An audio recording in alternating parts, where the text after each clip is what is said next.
दरम्यान या पावसाचा फटका आता लोकलला सुद्धा बसताना पाहायला मिळतोय। मध्य रेल्वेच्या लोकल 10 ते 15 मिनिटं उशिराने धावतात। आपण पाहतोय त्यामुळे स्थानकांवर साहजिकच गर्दी झाली असेल आणि सकाळची खरं तर ही वेळ आहे आणि सकाळी चाकरमानी आपापल्या कामावर जात असतात, त्यामुळे या सकाळच्या वेळीमध्ये मोठ्या प्रमाणात गर्दी होत असते। मात्र लोकल 10 ते 15 मिनिटं सध्या उशिराने धावतात, त्यामुळे ही गर्दी आता वाढत चालली आहे।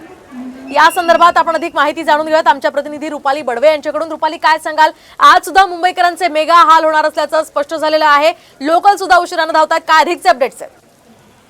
सकाळपासूनच मुंबईमध्ये मुसळधार पावसाने खरं तर हजेरी लावलेली आहे आणि त्याच्यामुळे मुंबईकरांची तारांबळ उडाल्याचं पाहायला मिळते। मात्र पहाटेपासून सुरू झालेल्या या पावसामुळे जे रेल्वेने प्रवास करणारे जे सगळे चाकरमानी आहेत त्यांचे मात्र हाल होताना पाहायला मिळतात, कारण की पावसामुळे आता लोकलचा जो वेग आहे तो मंदावलेला आहे। त्याच्यामुळे लोकल जे आहे ते जवळपास 15 ते 20 मिनिटं खरं उशिराने धावताना पाहायला मिळतात आणि याच्यामुळे चाकरमान्यांना आपल्या कामाच्या ठिकाणी पोहोचण्यात देखील तेवढाच विलंब लागतो आहे। आणि त्याच्यामुळे आता जशा पद्धतीने आपण पाहत आहोत की जे चाकरमानीचे खर्च घरातून निघालेले आहेत, पहाटेपासूनच जशा पद्धतीने पाऊस सुरू झालेला आहे त्याच्यामुळे रस्त्याची वाहतूक जी आहे ती देखील आता मंदावल्याचं पाहायला मिळत आहे। काही सखल भागांमध्ये आता पाणी साचण्यास सुरुवात झालेली आहे आणि त्याच्यामुळे घरातून निघताना आणि कामाच्या ठिकाणी पोहोचताना आता चाकरमान्यांची एक तारांबळ उडताना पाहायला मिळते। मोठी कसरत करावी लागत आहे। लोकल उशिरा असल्यामुळे लोकल वेळेत पकडून कामाच्या ठिकाणी पोहोचणं आणि त्याच्यामध्ये पाऊस देखील चालू आहे, त्याच्यामुळे कुठेतरी कसरत मुंबईकरांची होत आहे आणि लोकलचा जी विलंबाने धावत आहे त्याचा फटका मुंबईकरांना